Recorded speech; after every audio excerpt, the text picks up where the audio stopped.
It may sound vague at first, but you know a real character when you see one. I mean, look at the life Guts lives. The biggest monster you've faced is a New York rat, and you somehow find this specimen relatable.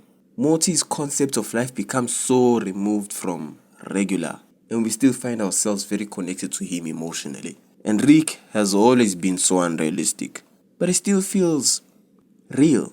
Ipo ruins so many careers and still has the nerve to ask himself what it means to be stronger. Is there anything more real than not being able to identify what you have or the progress you've made because you're focused on what you don't have? Whether it's the world title or reaching the 100 subscribers milestone. What makes a character feel real can be chalked up simply to relatability. And like I always do, I'm gonna find the 3 best ways to achieve this elusive effect. Because for sure we don't relate to any of these characters based on what they experience. What matters is how they experience it. It's always how. The first component is emotion, how characters feel about an experience. Every character has this, but the difference between characters that feel real and characters that are just characters is that we are shown these emotions in a way that we feel them too. When Morty's world was shattered after he buried himself, and when Rick finally caught his revenge and found out how meaningless it all was, the camera followed them while the music played their emotions. And everything in the background was just Tuesday, accentuating the isolation that comes after your whole world is shattered. To make a character feel real, you must make us readers feel the peaks of their highs and the depths of their lows, and take your time with it. In real life, we are advised not to make decisions when we are happy, sad, or angry for a reason. They are illogical, they are raw, they are flawed actions, but they're inevitable because they are human. So when your character feels a strong emotion, show it to us in their actions and reactions. I drive this point home by reminding you what Guts did with his rage when Griffith did what he did. Ignoring the consequences of a life with one arm for that momentary emotional outburst. The emotional actions must ignore consequences. Morty, happy with his new life without toxicity, made him ignore the consequences that come with not having a conscience. Until they came back to haunt him, of course.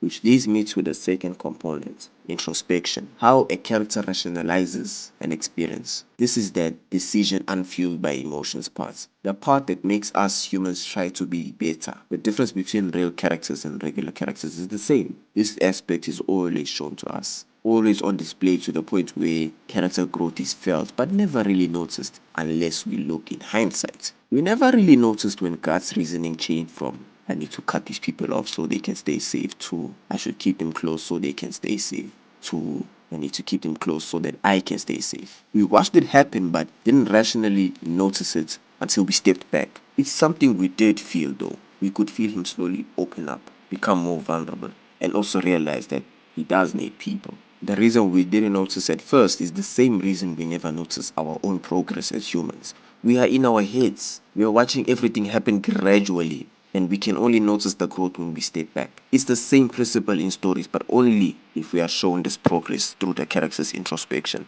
You must show us how your character reasons and gradually make it progress or regress, and your character should never notice this change immediately. And now, we look at the third component, contradiction.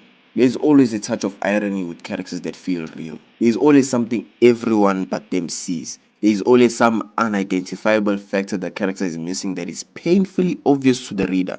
It's the same effect where you're always good at advising everyone about their problems, but can't seem to solve your own. And everyone has advice about your problems, but they just don't understand why that advice won't work. It's all based on misunderstanding. So as much as we feel a real character's feelings, we understand their rationale, we still can't figure out why their experiences are so hard to them. We don't fully understand them, and that is the essence of real. A real person can never fully be understood. Heck, we don't even fully understand ourselves. Even as a writer, someone should be able to give you a situation you won't know how your character reacts to. If you know every reaction your character would make, consider your character shallow, predictable, unreal. I really think I'm onto something here because Oda, the writer of One Piece himself, made some announcements where he mentions that he doesn't know what Luffy's gonna do next. At first, me and everyone else was like, "You are writing a story, my guy. What? What can be this?" But now that I'm trying to understand how to make a real character, I kind of get him, You can't know everything about a person, so if you want your characters to feel real, it should be the same about them. You can't know everything about them, even as a writer.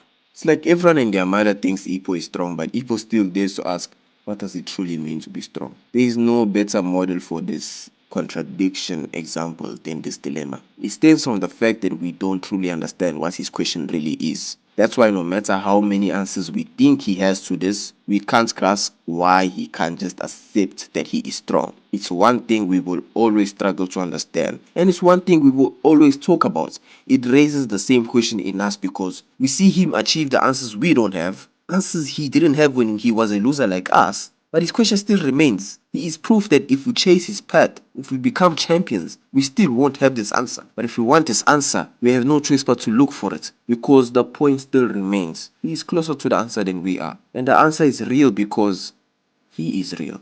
Real characters inspire us.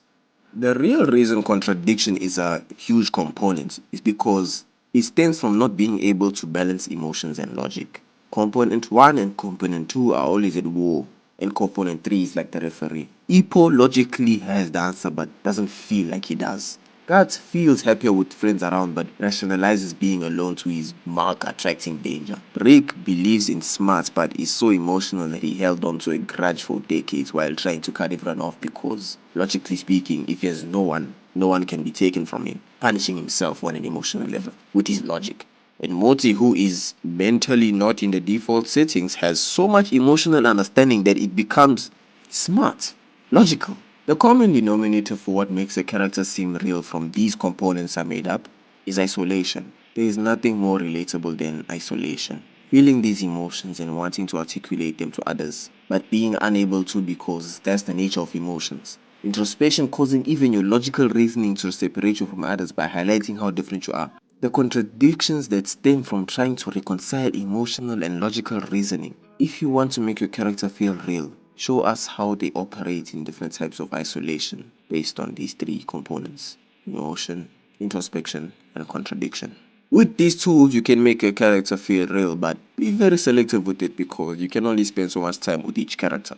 And you know how supply and demand works. If you supply too much real, all the value of real will go down. Now, all you need is to put your real characters in a world that feels like it is living. And this video shall show you how to make one.